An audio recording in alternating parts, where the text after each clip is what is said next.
नमस्कार दोस्तों, स्वागत है आपका हमारे चैनल पर। कभी कभी जीवन में कितनी अजीब सी परिस्थितियां आ जाती हैं जब दो व्यक्तियों में सालों से चली आ रही आपसी समझ सिर्फ एक छोटी सी बात से ही पल भर में समाप्त हो जाती है। जब अत्यंत आत्मीय रिश्ते में दरार पड़ने लगती है तो ऐसा लगता है मानो अपने शरीर का कोई हिस्सा निकालकर बाहर फेंक दिया गया हो और वह हिस्सा चित्कार कर रहा हो, मुझे वापस बुला लो, मैं तुम्हारा ही अंग हूँ। जीवन के कुछ यथार्थ वाकई कड़वे होते हैं, परंतु कभी कभी गलतफहमियां भी जाने अनजाने कड़वाहट को जन्म दे देती है। हाँ, गलतफहमी का ही तो शिकार बनी थी रोशनी। ट्रेन की खिड़की पर सिर टिका कर वह किसी गहरी सोच में डूबी हुई थी। शाम ढलने के साथ थोड़ी थोड़ी ठंड हो चली थी। रोशनी ने खड़े होकर ऊपर की बर्थ पर सो रही शैली को अच्छे से चादर ओढ़ा दी। शैली अपने दादा दादी से मिलने जा रही है। कितना शौक है उसे दादा दादी के पास जाने का, और स्वयं उसने सीट पर बैठकर आंखें मूंद ली। विचारों के जाल ने फिर से उसे जकड़ लिया। शैली की दादी यानी उसकी सासू माँ, जिन्हें वह माँ कहकर ही संबोधित करती थी, माँ उसकी आंखों के आगे उनका चेहरा घूम गया। 6 साल पहले जब वह घर से विदा हो रही थी, उस वक्त उसकी मम्मी ने अपनी सालों की शिक्षा का सार सिर्फ चंद शब्दों में ही कह दिया था, जा बेटी, अपने घर सुखी रह। बेटी के 2 जन्म होते हैं, समझ लेना। पिछले जन्म में मैं ही तेरी माँ थी, आज तेरा नया जन्म होने वाला है। आज से तेरी नई माँ तेरी सासू माँ और तेरे पिताजी तेरे ससुर जी हैं। अगर तुझे ये बात समझ में आ गई तो तू जीवन में हमेशा सुखी रहेगी। माँ के हाथ का स्पर्श और पापा का वात्सल्यमय रुंधा हुआ कंठ आज भी उसे ऐसे याद है मानो कल की ही बात है। दिल्ली वापस आकर आदित्य काम पर जाने लगे और रोशनी अपने नए घर को सजाने संवारने में जुट गई। उस दिन उसे अपनी मम्मी की बहुत याद आ रही थी। कलम उठाकर उसने खत लिखना शुरू किया, आदरणीय मम्मी। फिर उसे लगा उसे एक खत माँ को लिखना चाहिए, और फिर उसने एक प्यार भरा खत माँ को लिख डाला। कुछ ही दिनों में उसे वैसा ही प्यार भरा जवाब मिला माँ की ओर से, और यहाँ से शुरुआत हुई स्नेह के एक अनोखे बंधन की। माँ ने रोशनी के हर खत का जवाब दिया। नए घर में कदम रखते ही उसने अपना नया जन्म खुशी खुशी स्वीकार किया। पति के रूप में आदित्य को पाकर उसका जीवन मानो चरितार्थ हो गया। रोशनी के सास ससुर जयपुर में रहते थे। आदित्य की नौकरी दिल्ली शहर में थी, इसीलिए शादी के 1 हफ्ते बाद ही वे दोनों दिल्ली वापस आ गए थे। हाँ, वह 1 हफ्ता ससुराल में बहुत अच्छा लगा था रोशनी को। नई माँ व पिताजी के पास पल पल वह अपनी मम्मी के कई शब्दों को सहजती बटोरती रही, और सचमुच उन 7 दिनों में उसे लगा, हाँ, अब यही है उसके माँ और पिताजी। उसने निश्चय कर लिया कि वह अपनी नई माँ से उतना ही प्यार करेगी जितना वह अपनी मम्मी से करती थी, पिताजी से उतना ही लाड जितना वह पापा से करती थी। परंतु क्या उससे वह प्यार मिल पाएगा? इसी ऊहापोह में ही वह हफ्ता बीत गया था। हर बार दोनों की आत्मीयता बढ़ती गई। रोशनी को मानो सब कुछ मिल गया। धीरे धीरे समय सरकता गया। इस बीच आदित्य और रोशनी जयपुर भी गए।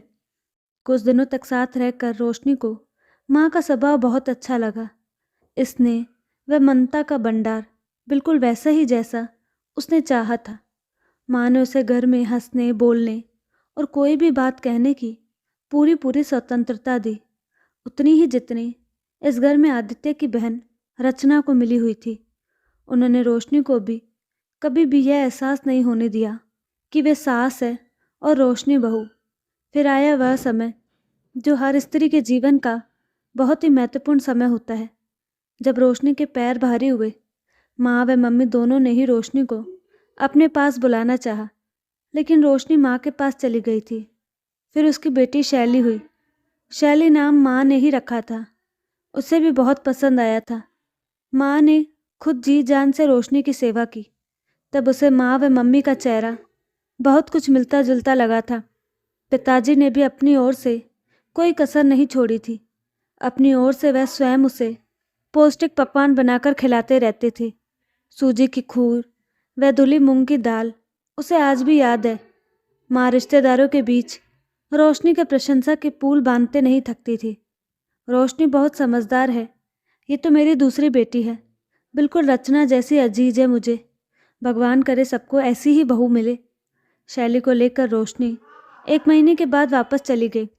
दिल्ली आकर भी पत्रों का सिलसिला चलता रहा और कभी कभी फ़ोन पर भी बात होती रहती। आदित्य की बहन रचना ने अपनी पढ़ाई पूरी कर ली थी, अतः उसके लिए उपयुक्त वर तलाश कर उसका विवाह निश्चित कर दिया गया। अगले दिन से कुछ ऐसा ही हुआ। माँ की सभी बातों को वह सिर झुकाकर मानती चली गई। अब रिश्तेदारों के मुंह बंद हो चुके थे, परंतु रोशनी के अंदर जैसे सब कुछ टूटकर बिखर चुका था। रोशनी शादी से 1 महीने पहले ही दिल्ली से पहुंच गई ताकि छोटे मोटे कामों में माँ की मदद कर सके। धीरे धीरे सभी रिश्तेदार आने लगे। शादी के 2 दिन पहले तक सभी रिश्तेदार आ चुके थे। घर का वातावरण अत्यंत ही खुशगवार हो गया था। रोशनी सारा दिन काम में जुटी रहती ताकि किसी को भी किसी प्रकार की तकलीफ ना हो, वह शिकायत का मौका न मिले। उस दिन माँ, बुआ, ताई, चाची, मौसी व अन्य कुछ रिश्तेदारों के बीच बैठी बातें कर रही थी। तभी उन्होंने रोशनी को पुकारा। रोशनी जब वहाँ पहुँची तो माँ बोली, रोशनी, खाना बन गया क्या? नहीं, बस बनाने ही जा रही हूँ, रोशनी ने कहा। ऐसा करो, आलू मटर की सब्जी व मूंग की दाल बना लो, माँ ने कुछ सोचते हुए कहा। रोशनी अधिकार से बोली, नहीं माँ, ये चीज़ें रात को बनाएंगे, अभी चने बना रही हूँ। अच्छा चल, जैसी तेरी मर्जी, माँ ने आश्वस्त होकर कहा। रोशनी रसोई की ओर जाने के लिए मुड़ी ही थी कि उसके कानों में किसी रिश्तेदार की आवाज़ पड़ी। कैसी बहू है लाजो तेरी, बड़ा जवाब देती है। तभी दूसरी आवाज़ आई, कितनी मुंहफट है, हमने तो कभी अपनी सास को पलटकर जवाब नहीं दिया। तीसरी आवाज़ थी, लाजी, बहुत धपके रहती है अपनी बहू से, वरना डांट ना देती। क्या ज़माना आ गया है, आजकल की न्यू जनरेशन। हमारी मजाल थी हम कभी मुंह खोले अपनी सास के सामने। उन्होंने जो कह दिया सो कह दिया। और ज़रा रोशनी को तो देखो। अपमान की अनुभूति से रोशनी की आंखें भीग गई। उसने कसकर उन्हें भींच लिया। माँ का प्रत्युत्तर सुनने के लिए वो बेचैन थी, परंतु उसे माँ का कोई जवाब नहीं सुनाई दिया। क्यों? माँ ने कुछ बोला क्यों नहीं? क्या वह वास्तव में ऐसी ही थी जैसे वे सब उसके बारे में सोच रही थी? धीरे बोली, वो सुन रही होगी। किसी समझदार पुरुष की आवाज़ थी। सुन रही है तो सुन ले, ये आवाज़ किसी महिला की ही थी। ये तो सच है कि ये नई पीढ़ी ना तो बड़ों का आदर सत्कार करना जानती है, ना ही इनके हृदय में किसी के लिए प्रेम व त्याग की भावना है। रोशनी रसोई में रो रही थी। माँ का कोई जवाब नहीं सुनाई दिया उसे। इसका मतलब है माँ भी ऐसा ही सोचती है। तभी शायद किसी रिश्तेदार को वे प्रत्युत्तर नहीं दे पाई, न ही उनके व्यंग्य बाणों का खंडन किया। रोशनी सोचने लगी, क्या अपनी मम्मी के साथ भी वह ऐसे ही बात नहीं करती थी? क्या एक बहू का सास के साथ अधिकार पूर्वक बात करना उनका अपमान करना है? यही स्वतंत्रता तो चाहती है हर बहू अपनी सास के साथ। जब एक बेटी अपनी माँ के साथ तर्क वितर्क कर सकती है, तो क्या सास के साथ किसी बात पर तर्क करना, बहस करना है? क्या किसी बात पर विचारों का मेल न होना और उसे कह देना सास की शान में गुस्ताखी है? नहीं, मन में आदर, प्यार व श्रद्धा होते हुए भी वैचारिक विभिन्नता हो सकती है। इसे बुरे स्वरूप में क्यों लिया जाता है? उसका मन किया कि वह बाजार जाकर जोर से चिल्लाकर कहे, मेरी सास मेरी माँ है। जब आप लोग हमारे आपसी संबंधों की गहराई को नहीं समझते तो क्यों ऐसी बातें कर रहे हैं? बहू बेटी होती है, ये बात आप लोगों के लिए सिर्फ किंवदंती होगी, परंतु मेरी सास ने ये बात सच करके दिखलाई है। मैं उनसे लड़ती झगड़ती भी हूँ, बिल्कुल वैसे ही जैसे अपनी मम्मी से लड़ती थी, क्योंकि मेरी सास ने अधिकार मुझे दिया है, परंतु वह ऐसा नहीं कर पाई, क्योंकि जब माँ ने स्वयं ही उसका साथ नहीं दिया तो वह क्या मुंह लेकर बाहर जाती। उसने चुपचाप वही खाना बना दिया जो माँ ने कहा था। रोशनी बहुत उदास हो गई थी। उसे माँ से शिकायत थी। उसे लगा जैसे वह बेकार ही उन पर अपना अधिकार जताती रहती है। अब नहीं करेगी वो ऐसा। अगर माँ भी यही चाहती है कि मैं उनकी हर बात में हाँ मिलाऊं, तो ठीक है, अब ऐसा ही होगा। अगले दिन से कुछ ऐसा ही हुआ। माँ की सभी बातों को यह सिर झुकाकर मानती चली गई।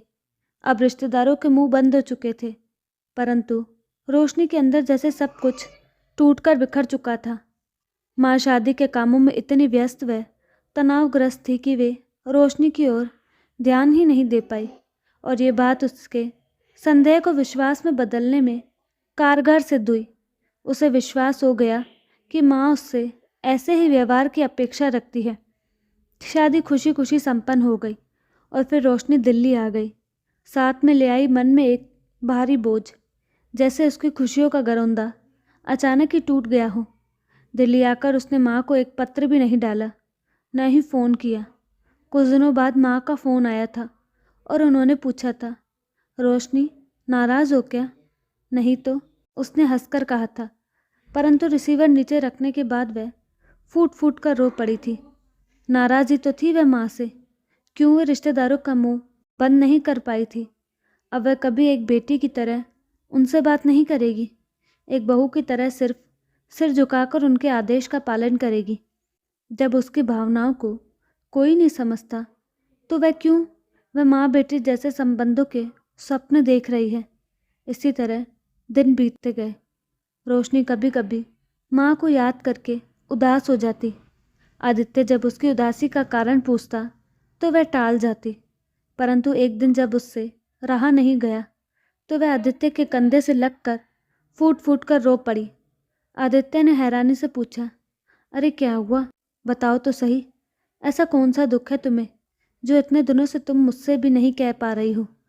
रोशनी ने अपने मन की गांठ आदित्य के सामने खोल दी। पूरी बात सुनकर आदित्य रोशनी से सहानुभूति दिखाने की बजाय जोर जोर से हंसने लगा।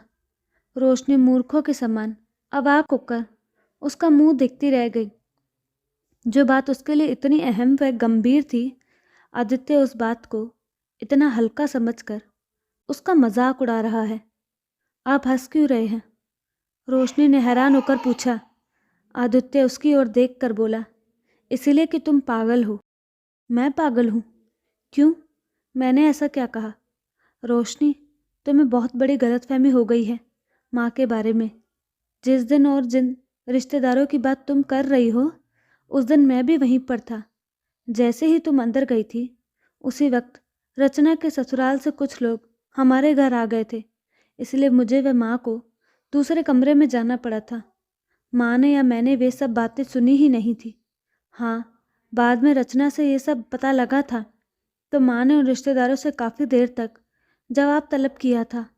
माँ ने उन्हें स्पष्ट शब्दों में समझा दिया था कि आइंदा वे तुम्हारे बारे में एक शब्द भी नहीं सुनना चाहेंगी, और तुम एक गलत फहमी पाल कर उसे दिल से लगाकर बैठ गई हो। पागल नहीं कहूँ तुम्हें तो क्या कहूँ? रोशनी आश्चर्य मिश्रित हंस से बोली, तो क्या माँ उस समय वहाँ पर नहीं थी?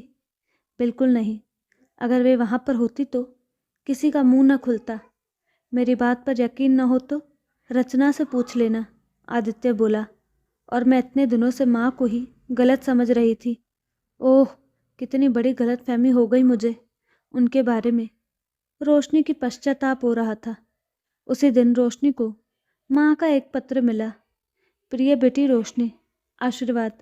आज पूरे 4 महीने 2 दिन हो गए, तुम्हारा कोई खत नहीं आया। पहले तो तुम ऐसी न थी। मेरा जवाब पहुँचने से पहले ही तुम्हारा खत मुझे मिल जाया करता था। ये सोचकर बहुत अच्छा लगता था कि तुम्हें मेरे खतों की कितनी बेताबी से इंतज़ार रहता है। बहुत अच्छा लगता था कि तुम मेरा इतना ध्यान रखती हो, और इससे भी ज़्यादा यह कि तुम अपनी ज़िंदगी में वाकई मेरी ज़रूरत महसूस करती हो।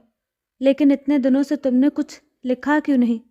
मुझे ऐसा लगता है कि तुम मुझसे रूठी हुई हो। ज़रूर अनजाने में तुम्हें मेरी कोई बात बुरी लग गई होगी, वरना जानबूझकर तो मैं तुम्हें कभी कोई दुख नहीं पहुंचा सकती। मैंने तुम्हें जन्म नहीं दिया तो क्या हुआ? रिश्ते सिर्फ खून के ही तो नहीं होते। कुछ रिश्ते ऐसे भी होते हैं जो खून के रिश्तों से भी अधिक प्रिय होते हैं। ऐसा ही है तुम्हारा मेरा रिश्ता। इस बात से तुम इनकार नहीं कर सकती। कभी कभी अपनों का अधिकार पूर्वक रूठना अच्छा लगता है, लेकिन अब तुम्हें रूठे बहुत दिन हो गए हैं। हो सके तो कुछ दिनों के लिए यहाँ आ जाओ। तुमसे मिलने का बहुत मन कर रहा है। आशीर्वाद सहित तुम्हारी माँ। रोशनी की आंखों से पश्चाताप के आंसू बह निकले। उसने भी तो अनजाने में माँ को दुख पहुँचाया था।